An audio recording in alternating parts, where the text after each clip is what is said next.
Hello, everybody. Thank you for joining us today. My name is Kareen Heck. As you know, I'm the founder and CEO of Details Flowers, and I'm so excited to have this special June edition of our master classes.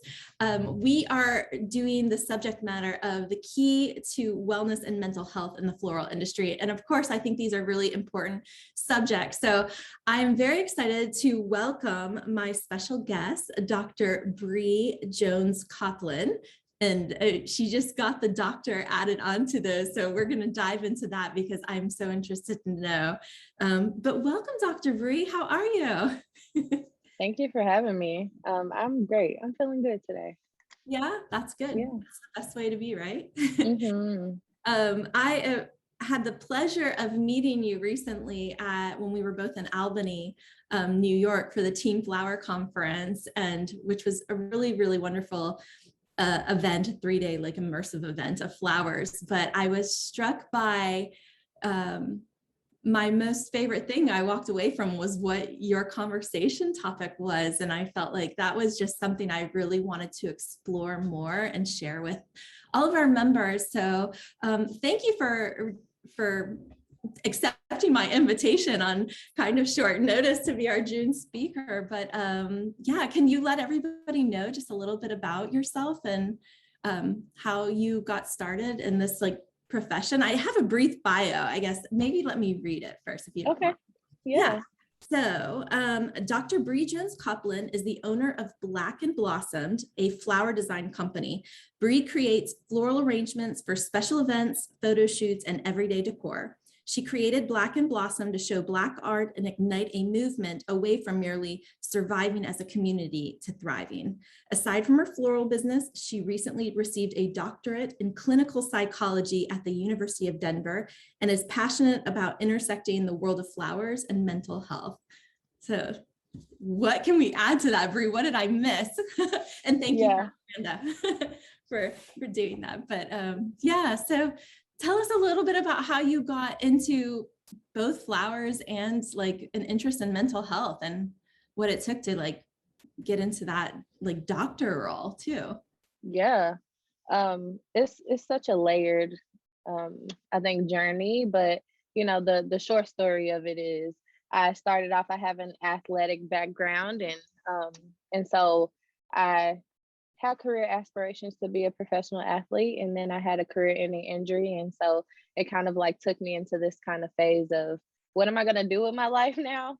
And I discovered sports psychology, and so I got my master's degree in sport and performance psychology at University of Denver, and then decided that I wanted to keep kind of building my toolkit of mental health skills, and so went to get my doctorate in clinical psychology, and that's what I've been doing. I've been in school literally my whole life, and in 2020, I had a wedding, and so I did my own flowers for my wedding. And during 2020 in the pandemic, I would go to farmers markets like every Sunday and just like buy flowers. And if y'all know, I mean, we all know 2020 was very hard for all of us. And as a mental health professional, I think an added layer of difficulty because you are experiencing the pandemic as everyone else, and the loss and the grief, but also having to hold space for people on a constant basis. And so that was really hard for me. I experienced a lot of burnout and some of my own kind of mental health difficulties, but flowers kind of turned into like an escape and a refuge for me, where I was like, oh, I don't have to assess flowers for like suicide and they don't talk back. And it was something I could do with my hands, and it felt really healing for me. And so I didn't go into the floral industry with the intention that these two worlds were going to intersect at all. But as I continued my job and knowing that I have this like rooted sense as a psychologist, as a mental health professional, I just saw that in everything that I did. And so it just like naturally kind of came together of I have this expertise in this mental health area, but I'm also a florist, and so a lot of people would just come and talk to me about certain things, and I realized I had a lot of knowledge that I think a lot of people just generally don't have about mental health and about mental wellness. And so yeah, it's been an organic kind of merging of the two worlds, which has been really exciting. Well, it's been interesting for me over the last little bit is because I've especially with the Society of American Florists, like that's one of the things that they push, or even Cal Flowers, like that flower feeling, just showing how flowers kind of add an extra layer of like brightness to everybody's day. And it's really, we found like even from a female point of view, that this is something that everybody that is in our particular age group is really drawn to, and like just like that kind of release. So I think it's like super timely. And I would love to jump in of like what made the difference for you. So you were going through this whole career of thinking like maybe that you were going to be an athlete, and to all means that you still are, but if you have an injury, like that brings on a lot of like, I'm sure a lot of feelings of like, what am I going to go do next? And when you got into like, when you found flowers, was this like a complete like 180 for you, like a whole new direction of like bringing you such joy? And why did you want to make a career out of that? Like, did you just do a lot of weddings or for family and friends, and then just found that that's something that you really enjoyed? Yeah. So like I said, I was going to farmers markets. So like that became such a routine for me that my husband saw how like passionate I was about it. And so like for my birthday in 2020, he bought me a floral certification class, and he was just like, you seem very interested in this. Like, I bought you this for your birthday. And through that class, they teach you how to start your own business and things like that. And I was like, I'm a broke college student, I'm doing all of this. Like, maybe I could start a flower business on the side and just, kind of have this as a side hustle. And so I just started off doing deliveries, and it started off with like my circle of influence of just delivering flowers to them like weekly, bi-weekly. And then it really grew up and like took off really, really quickly. And so like people just started hearing about the mission and hearing about the passion and wanted to support. And so, markets were really prevalent around that time too, outdoor markets. And so then I jumped into doing pop-up markets and pop-up flower shops. And so that's kind of how that all manifested. That's beautiful. I love that. It's I don't feel like there is like a very strong or a large representation, especially within the Black community, that are florists or even seek this out as like a career. It's like nothing that I think that is wildly known, and even amongst the general public, it's not even thought of as a career. I think that's the huge piece, right? Like, I didn't know anything about floristry and this being a career. And so for me, what really hit home is like, I know from my own family and in the Black community in Memphis, we don't have a lot of opportunity to do things that are creative. Mm-hmm. And if you do things that are creative, it's kind of like outside of your normal 9 to 5 or like your normal career. And so for me, I found it like an honor to be able to pour into like and tap into that creativity piece, and knowing that we don't give ourselves enough space to pour into things that actually make us happy and actually make us feel grounded. It's all about survival, right? It's all about what's going to help me pay the bills. And a lot of times these creative ventures and jobs, at least our perception of them is that they don't pay the bills. They don't contribute to our livelihood. And so, and I would be out in the communities and people are very vocal about, oh, I've never seen a Black florist, or like, how did you get into this, right? That very kind of like curious interaction of how this came to be. And I think that says a lot about the lack of representation and the lack of floristry in the presence of the Black community. But, there is a history. And now that I've been more embedded in the industry, I've been educating myself more about how gardening and farming and flowers have always been a part of like African culture and African American culture. And so that's been something really cool that I've been trying to connect with and be intentional about. Yeah, I love it. In fact, I was at the Slow Flowers Summit this weekend and connected with Valerie, who started something called Black Girl Florists. And she was just a beautiful person. I met a lovely girl named Carla, who I want to feature more here, but I'm just so inspired. We've really been trying to do a lot of connections, like even outside. Generally, we don't really look at those demographics to see like how our customer base is even split up. So I think that you have a good intentionality about it. And I'm really I feel empowered by, just to see what you're doing here. And hearing you speak, you spoke with just such authority at Team Flower. I was really like, you really laid it all out there for us. And you're like, you are going to have to get real with yourself, and you're going to walk away knowing some things about yourself that are like really kind of shocking, which I really didn't think that you would move me as much as you did, but I like walked away from that like really floored, like just about some of the attachment things that you had discussed that day. So how did that come to be with even going to Team Flower conference or being invited to that? Are you on a regular like circuit, or how did you get in touch with that group? Yeah. So Janine and Kelly reached out to me about being on the podcast, like randomly. I feel like it's random. I don't know about their process and how they found me, but so that's kind of where our relationship started. And so we did the Team Flower podcast, and Kelly was very interested in the overlap of mental health and flowers. And honestly, to expand on some of your questioning thus far, it's like those are some of those moments, right, where like the light bulb comes on for me, because people ask those questions. Like Kelly was like, so like if a florist is really stressed out and it's the day of a wedding, like what information would you give to them to like ground themselves? And I was like, that's a really good question, right? And so it was like, this is fruitful information that I think people, just the general community, don't know. And so Kelly asked me to come and present some of those topics at the conference. And she had very specific things that she wanted to talk about. She was like, how do you feel about the resilience conversation? And how do you feel about like the attachment building relationships conversation? I was like, the fact that you know about these topics like makes my psychology heart just smile and glow. So I think credit to Kelly for being so educated about how important some of these things are, and knowing who the right people are to be a vessel of communicating that. So it was a really good fit, a really great collaboration.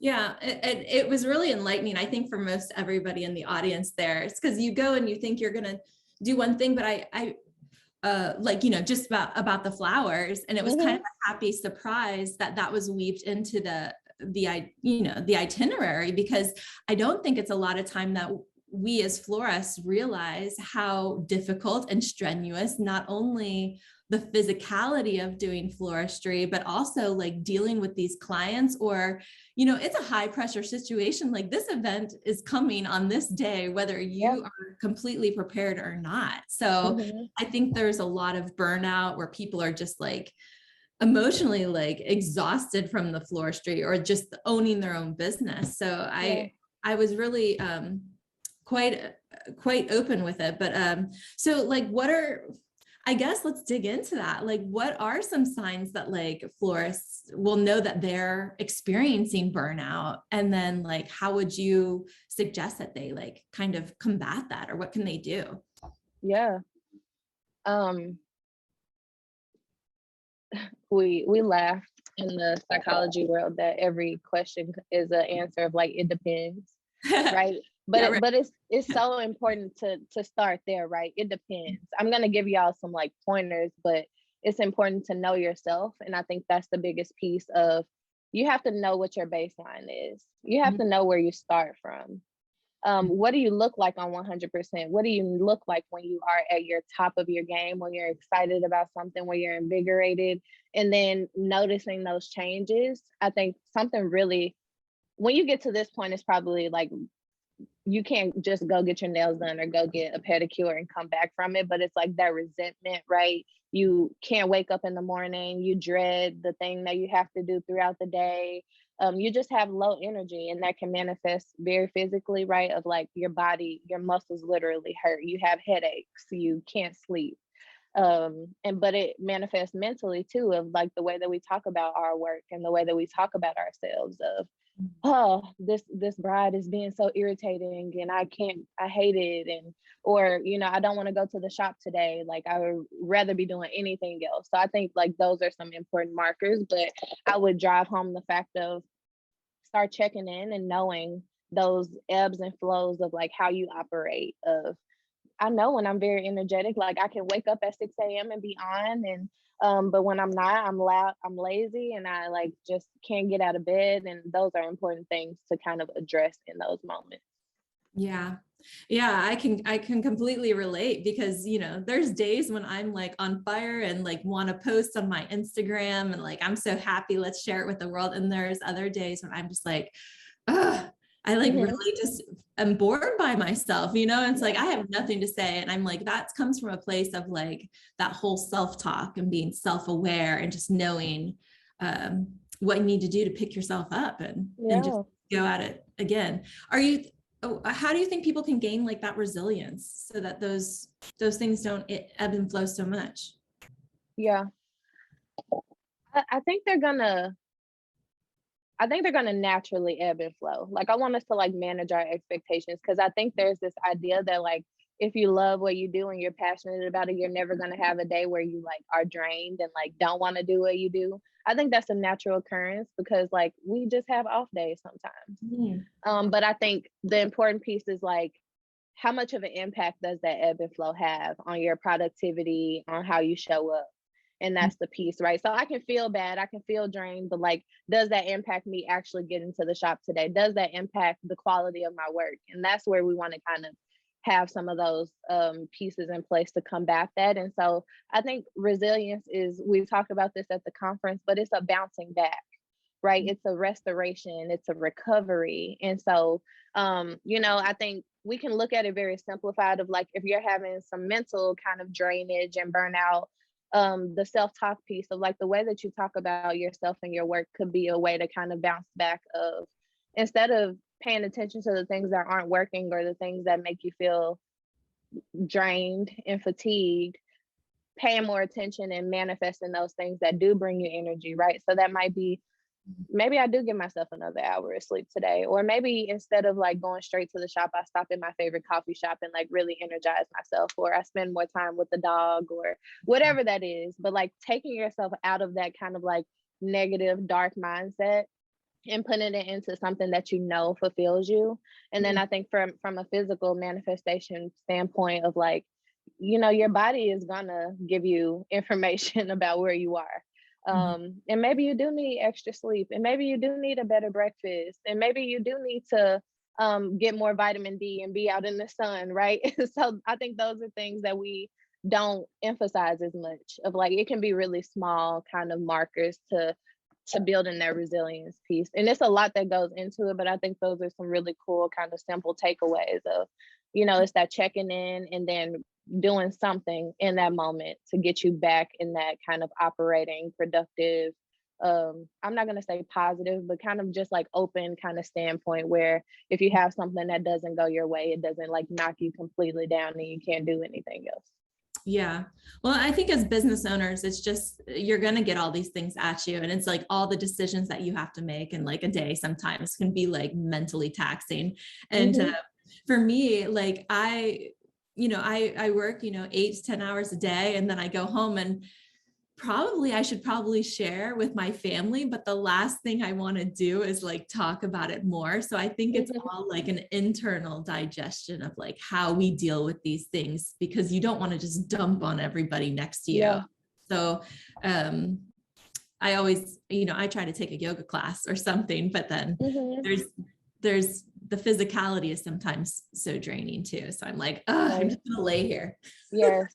And I think, I mean, this is going to get kind of like, I don't know, weird, but the word digestion is important because I think like the dynamic that you're pointing out is so important. We do keep it all in, but digestion, a part of that is like getting it out, Mm-hmm. right? And whether you get it out in your body or you get it out verbally or like journaling too, right? I think you have to have a process of not holding on to everything like that day to day. And I think the best thing to do is be proactive about it, right? You might be okay after your first like Monday 10-hour shift, right? You might be fine, but that doesn't mean that you shouldn't do anything to digest it or, get it out of your body. Like we still have to get the day out of our bodies, whether that's yoga or whether that's taking a hot shower and reflecting on the day, like something. But we Yeah. can't just let it build up. Yeah. Well, I definitely do. And in your attachment thing, that the test, the quiz, which was very Yeah. wide eye-opening, which I really want to share with everybody. If you haven't taken Bree's assessment that she gave at Team Flower before, it's pretty much very enlightening. I guess I'll give a brief overview, or you probably explain it much better than I will, but yes, you most definitely would. But I found that I have really high anxiety. Like I think about things all the time. I run through, I make my list. I have to get this done. And some of the triggers for me were like lateness or tardiness or these things. And come to find out, it's all based on like childhood, how you interact with your parents at those age, and how you self-soothe, or what needs were not being met. And I came back, I was just like mind blown. And then Miranda, who was traveling with me, was some other, one of the other quadrants. And I was like, oh, well, I know not what not to say to you, or exactly.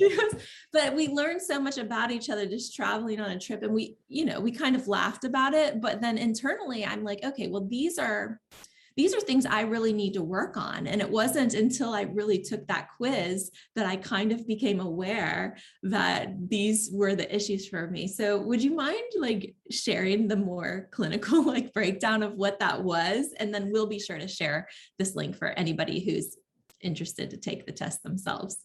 Yeah, I would definitely. I saw someone in the chat definitely emphasizing like the meditation and mindfulness piece. I think that is important. I can't talk about mindfulness enough, and maybe we'll get to that point. I think that was a big part of the attachment that we're talking about too, of how to self-regulate and self-soothe in those moments. But yeah, so attachment theory, it developed by Bowlby, and so he really kind of looked at parent-child relationships and how it impacts your worldview and how you interact in relationships. And I think like, if you're not a psychologist or if you're not a mental health person, like these conversations we just don't think about, or we don't talk about the impact enough. But when you really sit down and think about it, your first relationships, whether it's with mom and dad or two moms, two dads, caregivers, grandmother, that's the blueprint for how you understand relationships, like right then and there as a kid.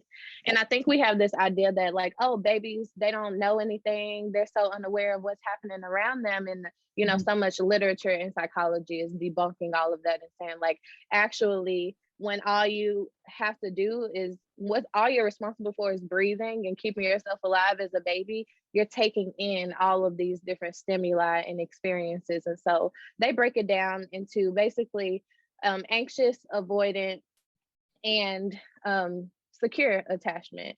And so I talk about circle of security, right? So think about as a kid, you might revert back to your own experiences, but you feel safe enough to go out into the world, safe and secure. And you also feel safe and secure enough to go back into your home base, your family.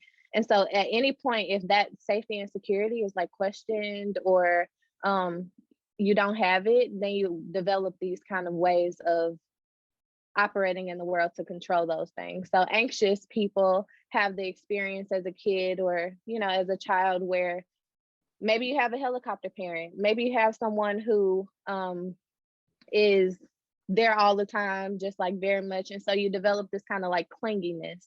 And this like, I don't feel like I can take care of myself. I always need someone there. And so there's an overthinking that's involved. There's a over control that's involved in that, because you just don't feel safe and secure with yourself, because there's always been someone overcompensating, right? And so that's like, I don't feel safe going out into the world.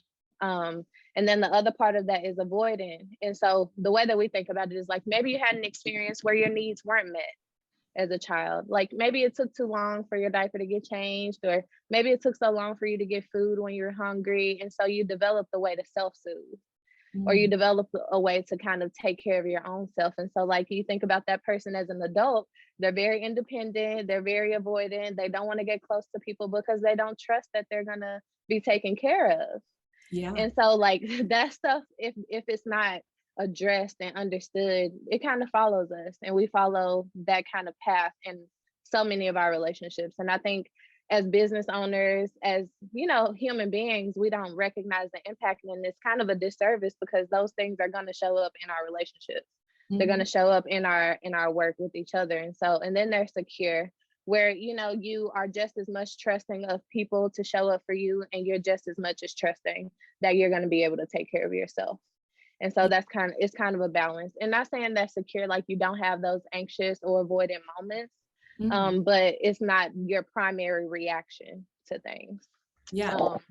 Well, and I think it's interesting that you can take these with you, but you need to know how to like achieve healthy boundaries with your customers too. And depending on how your previous relationships have gone, might make the way that you operate your floristry business or your wedding business, differently, or how you respond to emails and so forth. So is there anything that you could offer as far as advice to give like healthy relationships for people that might identify themselves for any group, of how they work through those relationships? Or I think one, taking that quiz that we sent out is important, because I think the self-awareness is key of knowing what side of the spectrum you fall on, if you're anxious or avoidant. And then from there, you can know like what your triggers are. So you kind of started talking about it of like, okay, I'm kind of more on the more anxious side. And so when people aren't consistent, when people show up late, it makes me really nervous. And so like when I'm really nervous, I try to over control, and I might over communicate. And, you know, if you're in a relationship, or if you're working with someone who's more primed to be avoidant, that's going to run those people away, right? You're going to be like so intense, and they're going to be like, okay, that's too much for me, you know, and kind of like shut down. And if you're more avoidant, you might take longer to reply to emails, because when, you know, those things become so intense for you, the idea is just to avoid, right? To push away, to kind of separate. And so I think there's something about just the awareness of how those things show up for you, but then also educating yourself about how those are going to impact your relationships with people you work with and with your customers. And so I think even with that language, we can start picking up on some of the behaviors, right? Like I have customers who I haven't had any conversations with them about their attachment style, but like I can just gauge, right? Because of like, you know, I have the bride who right from the jump sends me a consultation inquiry, but like has everything highlighted and detailed and all of that. And I'm just like, okay, like I know what I'm gonna get. Right. Right. Or, you know, and then I have the bride who's like looking for flowers this date, wondering if you're free. And I'm like, well, what's the budget? What's the time? Like all of that, right?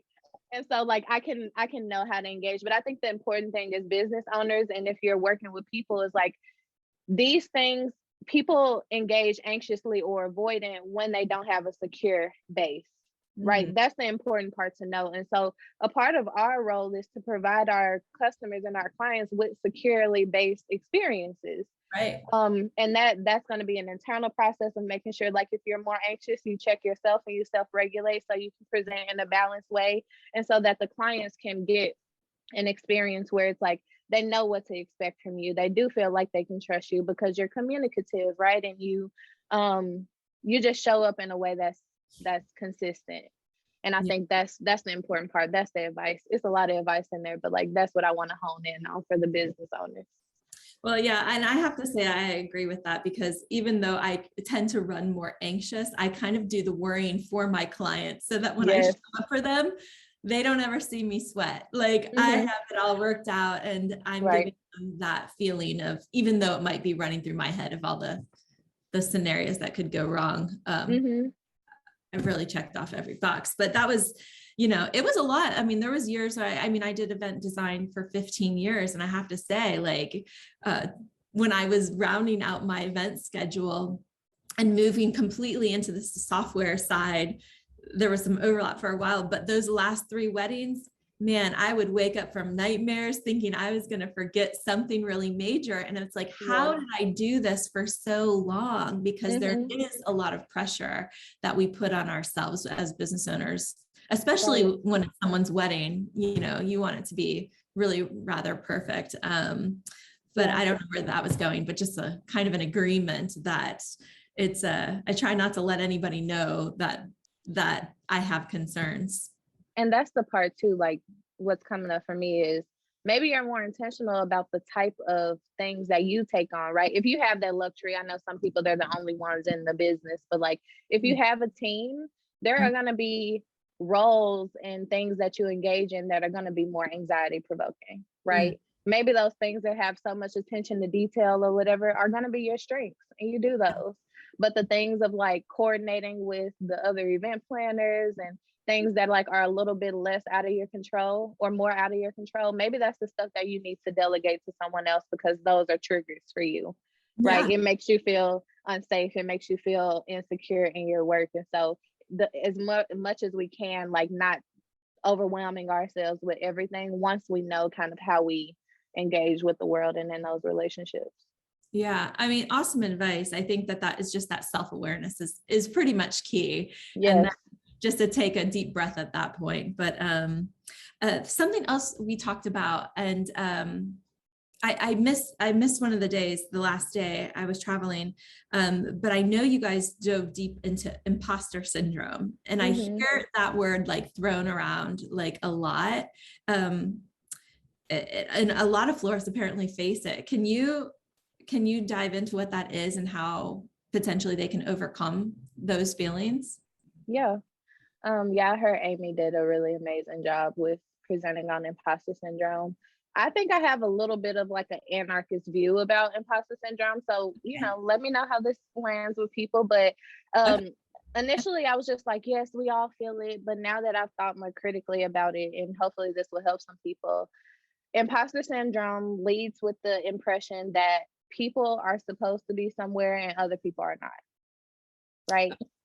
And the people who are not supposed to be there are technically the ones that take on this imposter syndrome. And so I always like to, especially with my clients, I work to kind of challenge that thought of like, okay, what are some things that you feel like make you not worthy of being in that space or being in that industry or not being in that field? And sometimes it's my lack of training, or my style doesn't look like that person's, or I haven't been in the field or industry as long as them. And so I think that's the assumption that we have to kind of debunk, right? Because there's no one in the floristry field who is more equipped or more worthy of being a florist, right? We all have our different reasons for why we become florists. And so I always try to like focus more on like, okay, what are the things that you feel like you want to cultivate? And going back to like, what do you value as a person that brought you to this space? Yeah. And knowing that no one knows everything and everyone has so much room to grow. And so if we thought of ourselves as imposters, we all are imposters, honestly, if it's like lack of knowledge or lack of training, because there's always stuff that you can learn and there's always stuff that you can grow and cultivate as a skill, right? Yeah. Like I know for a fact I would not be able to be over a software program. My brain doesn't even work like that, right? But I wouldn't consider myself an imposter, because I know that about myself. Like I don't want to have a floral software design program. Be careful what you right. Right. But I love you for that. I love that that's the skill that you have. But I don't feel like I'm an imposter, because I know that's not for me. Right. And so that's what I like to kind of challenge, of like, imposter syndrome as itself is like a myth, because it leads in with that there's some people who are supposed to be here and some people who are not. And I think I'm a firm believer that we're all doing exactly what we're supposed to be doing in this moment in time. Yeah, I completely agree. I just think it's something where it's very easy in this industry to compare your work to other people's. And sometimes I think people don't give them enough credit, or maybe their talents are just different, or their style is just so unique that it's their own. With Instagram, I think it kind of accentuates all the comparisons. And I think that also goes back to like all the mental health, is because you're trying to create this like great business, and then you're setting yourself up for failure when you're comparing yourself to other people who might be in a different market, or so many different things. So any thoughts on that? Yeah, and I think that point exactly, it takes your focus away from where your focus should actually be. Like your focus on comparing your work to other people versus like the thing that you feel like is your strength. Because the way that you design is from you. I wholeheartedly believe that. And there's always ways that you can grow, but we focus more on like, well, why can't I get my style to be more loose like that? Versus like, well, I have strengths in the way that I do this thing right here. So I think, focusing more on like what you feel like you want to cultivate from a like growth mindset perspective versus from a deficit perspective of like, I don't have this, so it's bad. or I don't have this and I want to have it. And so what steps do I need to take to actually get there? And maybe that's, joining one of Amy's classes and workshops, or, and it's not to become Amy, but it's to cultivate or shift this like particular skill that you have. So I think the more kind of like objective we can be about things versus judgmental is, I think, the important piece of having to navigate it, of like, are you looking at things for inspiration, or are you looking at things to judge yourself and shame yourself for not being that? Yeah. Yeah. Well, and I think a lot of people, especially in this industry, are kind of perfectionists. And when it comes down to creating a bouquet, even Amy went through this, like you struggle with the placement of every single stem, and, time is money when it comes down to making these things. So yeah, maybe take some classes so you move faster, have a lot of more confidence on what you're doing. Right. But like, Yep. I guess this perfectionism, like, no plants grow perfect either. Well, I guess they are perfect, but they're wild. They're wildly Right. perfect. And Yeah. So how would you consult a business owner about not taking on all the burdens of like all those responsibilities, and to like get every single part of their business like perfect, if that makes sense? Any advice? That's a big one. I think I'm like in the midst of that myself. I think all of this stuff is connected, right? I think what I always go back to is like knowing when you're operating in a space where like things are going downhill, right? Your quality isn't up to par, and you're not able to show up the way you want to because you are taking on all these different things. I think those are really important markers to be aware of, to say like, yeah, that wedding that I just took on and tried to do it all myself, it actually, the flowers didn't turn out the way that I want to, or I couldn't process the way that I wanted to. And so those are markers that you need to kind of just bring some other people in. And I know it takes a lot of work to train and trust other people, but start small, right? Start with, can I hire someone to just process flowers for me? Because that's like not a lot of room for error, something very simple. But I think just being aware of like when the quality of your work and the way that you show up is being tainted. And those are the moments where you need to kind of bring other people in.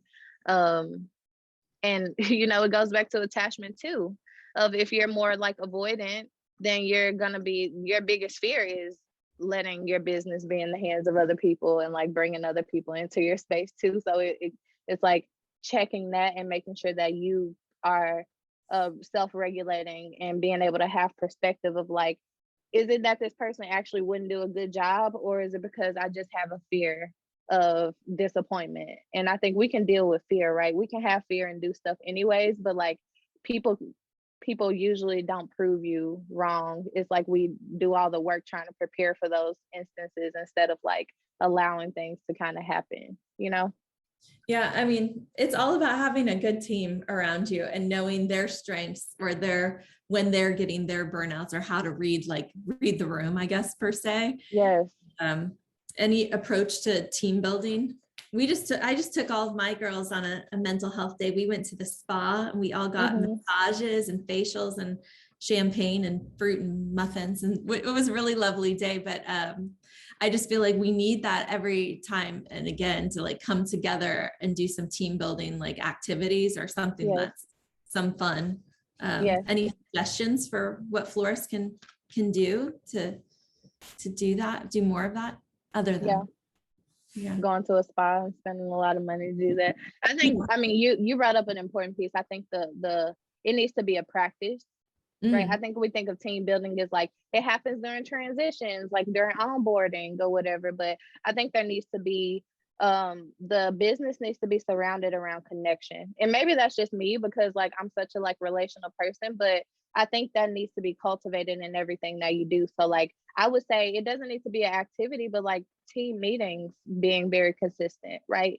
Meet with your team every week and do a check-in and talk about things outside of the work, right? Really get to know your people. And then also like when you can, being intentional about scheduling those kind of outings, because I think people feel more connected and secure in spaces where they feel like people care about them, I think that's the work. Like team building in my experience has always been that kind of like surface level, like, well, find out what this person's favorite color is or whatever. But like it has to be deeper than that, and it has to be a practice. It has to be consistent. And so like I would prioritize, yeah, like every week doing a small kind of thing of like talk to someone you haven't talked to, and ask them about what their attachment style is, or take the attachment style quiz together, or talk to them about something outside of flowers and find out something new about them. Like just those kind of small, consistent things on a constant basis, I think are important. Yeah. So back to your business, do you do any kind of workshops that kind of do like a clinic that talk about flowers and mental health, like all together? Is there any kind of things that we can suggest our customers to get involved with you with? Yeah, so that is a new venture that I'm going to be launching soon, and they didn't know about this. I promise this wasn't like planted. I'm just curious because I'm right. like, I feel like it's kind of a great thing, and I like everything you're saying. I just think it's so smart and so practical, and something that we should just, sorry, the train, Saved by the Bell. But yeah, well, tell us about it. What can we do to get more involved, or what can some of our customers work into their own businesses from that aspect? Yeah, so I'm working on a couple different things. One is kind of this like floral healing type of curriculum. And I'm gonna be able to go to different corporations and like implement this curriculum where it's all about how do we use floral design as like a vessel to help with like self-expression and mindfulness and meditation and kind of like healing through flowers, which is one part of that, and that's going to be community based, right? But the other piece is kind of this not consultation, but kind of like a train the trainer model, right? Of working with business owners to be able to go through these different facets of how to cultivate mental wellness in their industries, and particularly floral industries, but like different businesses as well. And so that's something that I will be launching pretty soon. And I will work with business owners, and then you all will go and kind of implement all of this into your own kind of corporations. So I think that's something that is coming soon, and that it's just been really on my heart of just how much richness and fruitfulness is in all of this information. Because I mean, we see it all the time, like people are talking about the workforce and like not being able to keep people in jobs because they're not happy. And I think like the pandemic just made us realize like there are so many different important things, and if our work environments don't feel like they're like caring and cultivating and in a place that we want to be in, then we leave them. It's like this new generation. And so how do you keep people happy? How do you keep people well? And create environments that are conducive to that. So that's what a lot of the work that I'm doing in workshops will be based around. I think that's wonderful. And I think it's an extra avenue for a lot of these floral businesses that they could incorporate into their local areas, just to say, hey, we offer these workshops. This is a great opportunity for you to connect with those that you're working, like, not in a florist, but another corporate business locally. Right. And like a great way to maybe set up some things or some activities that allow those people to like spend the time and get to know each other, but then have an appreciation for flowers and something to take home at the end, because you know how healing flowers are. So I love that, flowers that heal. Yeah, I think that's the important part too. Like we don't realize, like I think in the floral industry we have so much room for things to be like about wellness and about like connection anyways. And so it's not like implementing new models and new ways of doing things. It's taking the basics that we already have in the floral industry and just like putting an intention behind them of, today when we do this training on like wedding bouquets, we're going to focus on color and the way that color speaks to you and the way that you get to kind of like interact with this versus like, all right, make this bridal bouquet and just move on with your life, right? Well, it's all about feelings, and that's all. Sometimes the most important things is how you make someone feel, or what feelings do you from this.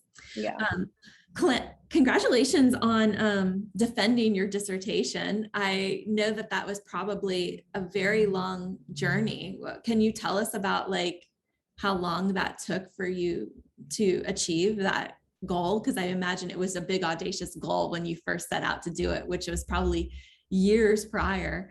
Mm-hmm. Any more insights onto that? Yeah, I think mine was actually shorter than a lot of people's dissertations, but it was like 3 years of Mm. work. You go through like the proposal, and then you go through like the data collection, and then you go through the analysis and the writing. Thankfully, I partnered with the Association of Black Psychologists in Denver, and so they were like kind of like my parent association, and they helped me kind of like funnel a lot of that stuff. But it was a very diligent process. Research is not my it's not my ultimate goal. I don't want to be a researcher. I'm a very kind of, I was trained as a journalist in undergrad. And so the way I write is very like evocative and all of that. So I had to like really become a scientist in that process. So, I mean, it, like I said, being flexible, being open, I think that's a way to build resilience as well. I could have gone into the process being like, this isn't for me, I can't do it. But instead I was like, let me cultivate a different skill that I haven't been able to cultivate in my life. So ultimately it was worth the labor and all the time and work that I put in it. And now I get to call myself doctor because of it. So Yeah, right. That's awesome. I love it. Well, I don't know if there's any other advice that you'd love to share with any of our creatives that have chimed in about like what they can do if they're looking to start their business journey or want to elevate their current business, some of the steps that they could do. yeah, I think we talked about, I keep honing in on like the self-awareness piece. So like I'm a clinician, I'm always drive home like if you're not in therapy or if you're not like receiving any of that care, like please just try it out, even if it's just one thing. And I think there are a lot more resources around finances that are coming up around being able to fund people who want to go to therapy. I think we don't realize how important the overlap is of like your business is run by humans and we're humans. And so cultivating those parts of yourself that are going to show up ultimately in your business are important. And another part that I always lean in with is like get in touch with what you value and what's important to you. I think that's going to ultimately lead to like the sustainability and longevity of how you interact with your business and like find ways to cultivate that and where your business can be in alignment with that. I think Black and Blossom is such like a passion project for me, and that's what keeps me excited about it Yeah. because it started from my heart, right? It started with the things that are important to me. And so like even if you started the flower business because you just wanted to make money, like I think that's a value too. And so if money is important, like finding ways that maybe you don't do the thing that's less revenue generating because you want to make money. And so just making sure you're in alignment with all those things that are important. But it starts first with just like creating space to figure out what those things are first. Yeah. I think that's so important because it comes down to those values, like what is your why Mm-hmm. behind what you're doing here? And Yeah. I think that a lot of people get lost because they don't have a why. And Yes. I think when you kind of identify what that is, all the other decisions are a lot more simple and probably will make you a lot less anxious because it's not really uncharted territory, right? It's Mm-hmm. coming down to those. So I just think this has been a really helpful, healthy reminder of what we can all do to like get those more self-aware and Mm-hmm. self-regulating, and sharing that with the world through flowers, I think is a beautiful, beautiful Thank thing. you. Thank Yeah. you. Yeah, I know this could have been like a 3-hour conversation. So, follow me on social media. I'm always open to just talking about psychology and flowers all the time.